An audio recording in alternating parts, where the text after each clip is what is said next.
pulling off a last ball thriller in their previous game, holding their nerve in a super over versus the Giants,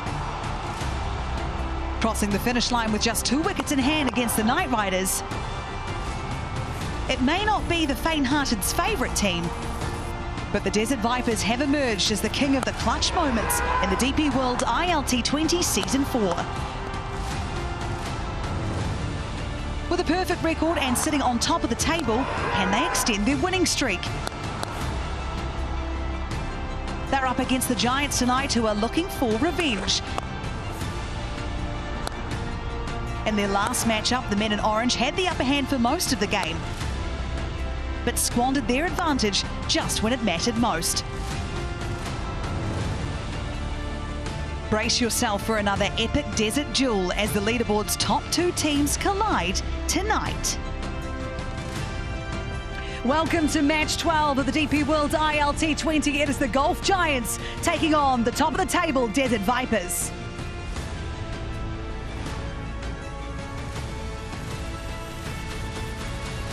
And top of the table by a good 2 points there, followed of course by the Golf Giants. So it is a top of the table clash.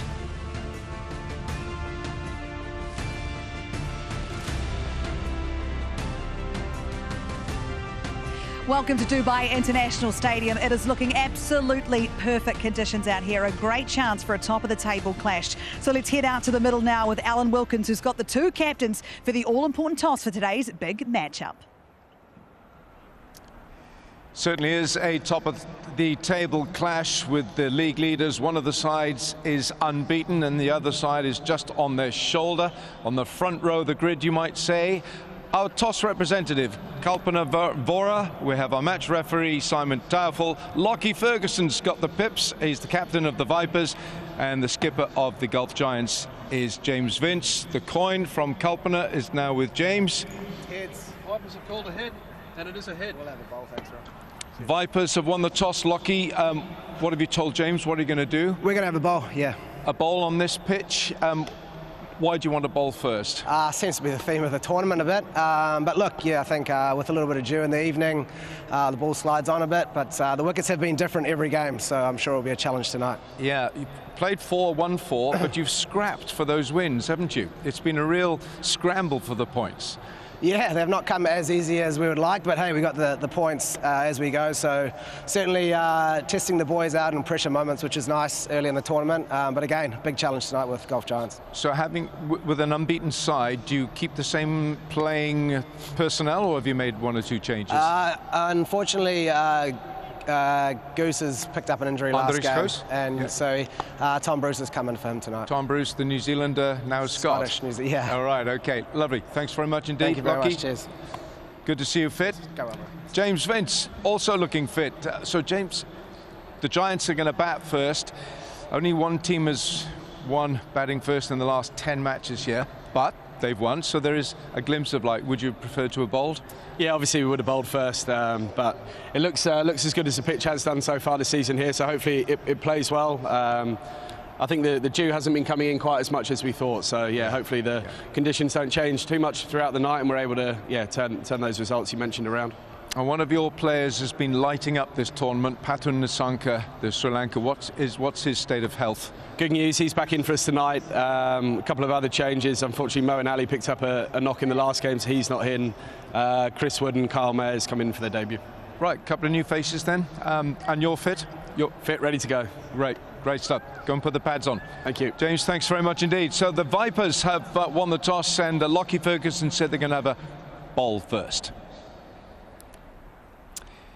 Now bowling first on this pitch, I've got Darren Ganger, former West Indies captain, alongside me. Darren, look, this pitch, I'm going to wear the Masima's cap here, because if I had the new ball on here, I'd like a little bowl on this, but it's doing a few things. Firstly for the seamers, and then the spinners. Let's take the seamers first, Darren. Yeah, well, it's the trend that we've seen here, the trend of captains winning the toss, opting to chase, and we're seeing it yet again. And it's the 5th new pitch that we're using for this match number 7. Now, in the previous 6 matches, we've seen, of course, 4 wins chasing, 1 win batting first when Dubai Capitals, I beg your pardon, scored 186. So you can't win both ways. The other thing, too, is the average first inning score this season, 167. So before we look at the pitch, of course, the atmospheric conditions here quite different to the other venues, and what those have allowed is, of course, for the ball to swing. On average, we've seen the highest degree of swing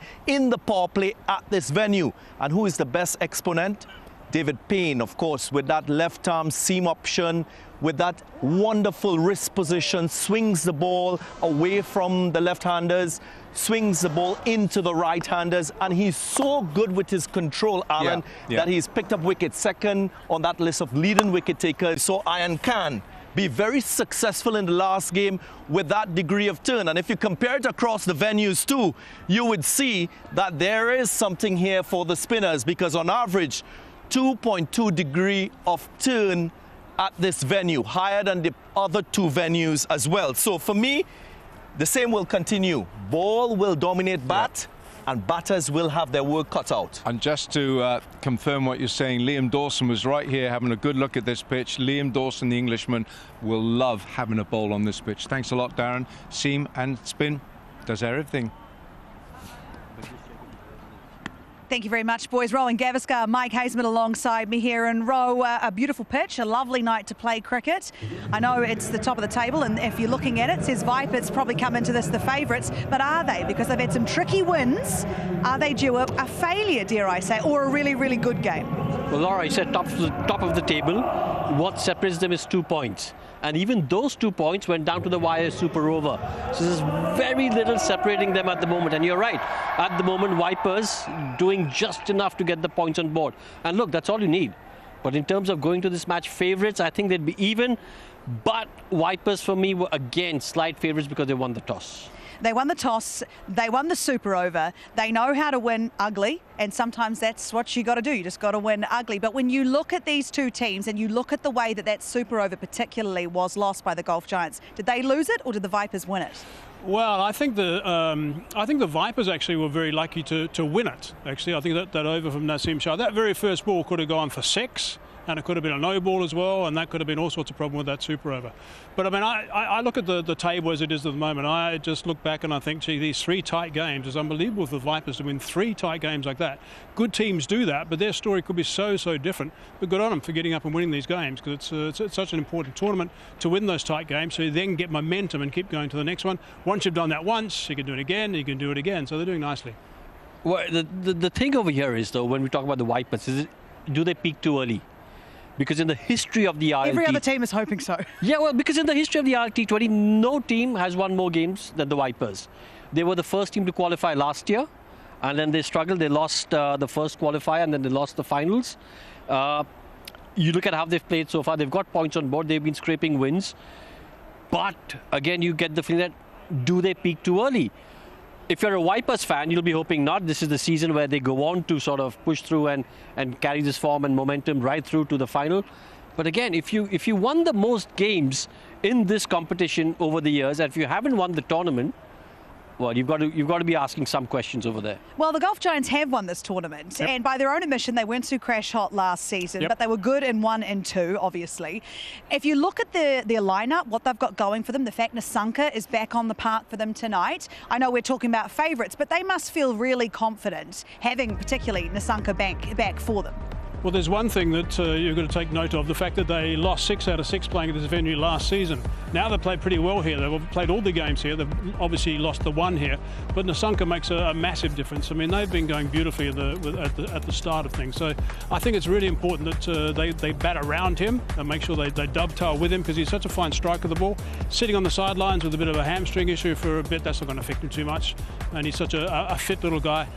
He's a guy who can take it away from most teams, I think. So, yeah, that's a big bonus. Another bonus is Gulbaz finding some form. Now, I want to play you this little clip. We saw him on post-show after one of the matches where he did manage to score some runs, and this is how he found form again. I call with Virat, actually, you know, I just want to mention because I call with him, I said like, I'm just struggling with how to start, you know, the innings. And he just told me that, you know, Gurbaz, you're naturally, aggressive to start, but just try to believe in your skills, believe in your good cricket shot as well. Just don't be panic. And I think that was very good point. And then I went to net session. I just try to focus on where is the ball. I just hit it there, not to make for myself. Yeah. And I think I want to say thanks from him also, because he always gave me time to discuss with him. Firstly, what a flex to say that you've got Virat Kohli on speed dial. You're going to give him a quick call because things ain't going to. Who would you call if it wasn't going too well for you? I'd probably call my dad. He's on speed dial as well. Number one on speed dial, that too. Still? Not even like no doubt. Still. Yeah, no, absolutely. Still, always. And it's good. But wonderful that you can do that. I mean, obviously the relations we had, the Night Riders and whatever. I mean, just wonderful you can pick it up and get hold of Virat and have a conversation. And it did make a real difference. I mean, he spoke about that net session. It made a real difference because in my view, he's often too impetuous at the start of an innings, gets out too early, but he was much more settled at the start, and he's such a good player, such an aggressive good player, that he can play catch up later if he's a little bit slow, but he's never going to be slow. He's such a good striker of the ball. He got 50 and 36, which is a bit slow for him, I suppose, but he played really well. I like the way he played. I think the big flex also is that the fact that Virat Kohli tells you're a good player. And that tells me this is such a mental game that sometimes when you hear it from one of the best to have ever played the game, say, listen, you know, Gurbaz, I think you're a good player. Believe in yourself. If that doesn't give you confidence, what will?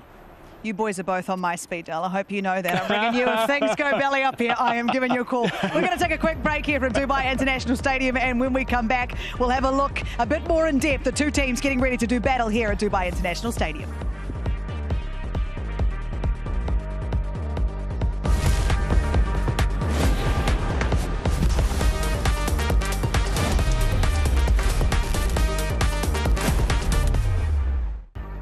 We are back at Dubai International Stadium for match 12 of the DP World's ILT20. The Vipers have won the toss. They are going to have a bowl first, which means the Giants with the bat. Mike Haseman, would you please talk us through this side? Yeah, Gurbaz is there, and he's in good form after his last game. The Sanka will just fit back in nicely. He's got 7 50s in the last 9 innings he's played here. James Vince has got some form again, which is good. Kyle Mayers is in, which is nice to see. He played really well in season 3. No Moeen Ali, he's done a bit of a groin. Amarzai has been good with bat and ball, more with the ball so far. Top wicket taker Rasmus Dawson, of course. Asif Iron Khan was outstanding, 3 for 18 in the last game. His economy rate is just a shade over 6 this year, so that's great to see. Adair bowled nicely. You get a bit of swing around the place with that new ball. And Chris Wood, that's a nice little placement with Chris Wood in that lineup as a big left arm seamer. Good to see another Kiwi added to the Vipers row. He's no longer a Kiwi. No, I can't say that. Oh no. Tom Bruce, he plays for Scotland. He's into this bowling 11 first for the Vipers. Arvind, Lawrence, Curran. If you talk about their bowling 11, Kuzaima will be really important, as will be Lockie Ferguson, the captain, who had a break for the first 3 games, then came back really strongly. Noor Ahmed, always a danger wherever he plays, in whichever part of the world, because he's a wicket taker in those middle overs of 7 to 15. And then Payne, of course, who has been excellent. He has been absolutely excellent. In fact, in his last outing, player of the match, took 3 wickets in 1 over, took 4 for the match. No wonder he got player of the match. But what did you like about his performance? Because I felt as though it was when his team really needed him and he stood up. Yeah, look, it was ebbing and flowing right towards the end terrifically. It was quite an extraordinary game. There weren't too many sixes hit. It was tough to get runs.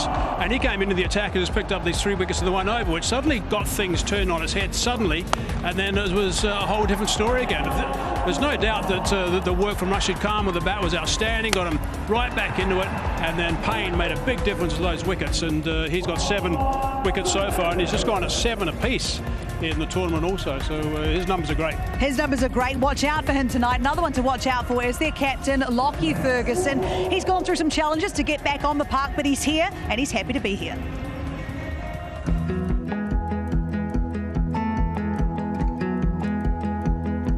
Lockie, guys love playing for him.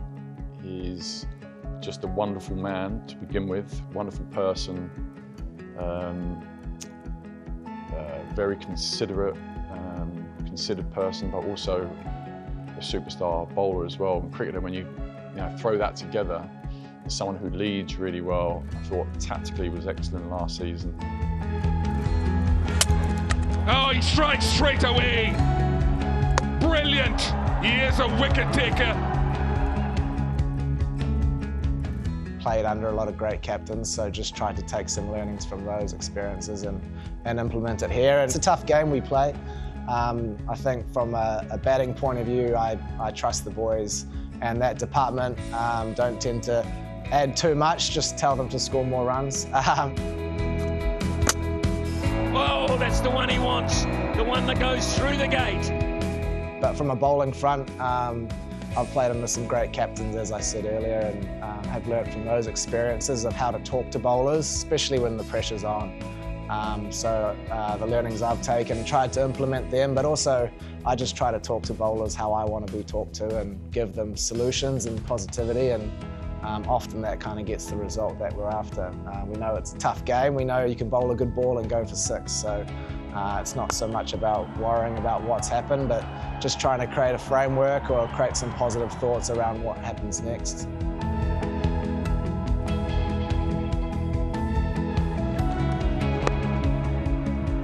I like bowling quick.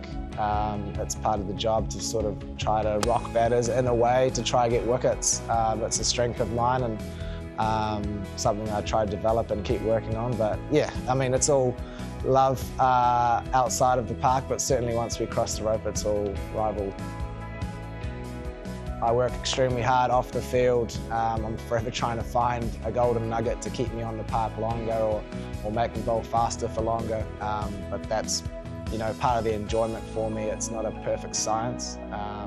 And obviously you have really great moments where you feel like your body's in a perfect condition, and then you have other moments where it breaks down on you and you sort of have to roll with those challenges.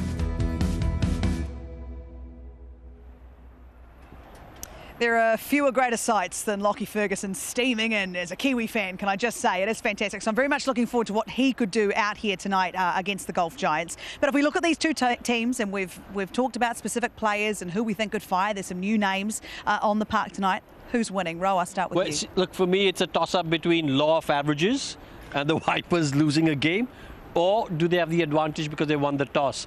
And at the start of the show, I said they've got a slight advantage because they won the toss. And if I go with the Giants now, I can't go with the Giants just because of that. So I'm going to go with the Vipers. He's going with the Vipers because he's stitched himself up. And for you, Hazy? I'm going for the Giants. I mean, I think that Andres Host not being there is a bit of a problem for them. This track is the fastest track in the tournament, in the league, in season 4. So I think that's going to suit the Giants more. Their opening partnership in the power play was 73 in the last game. Power plays are so important here, and the Giants are playing that nice at the moment. I'm going for them, Giants to win. Okay, so you're Giants, you're the Vipers. Who are you going for? Because you don't have long to figure it out. We're going to take a short break here from Dubai International Stadium. The Vipers have won the toss. They're going to have a bowl first. It is a top of the table clash here in season 4, the DP World ILT20. We're taking a short break, and when we come back, it's first ball. Don't go anywhere.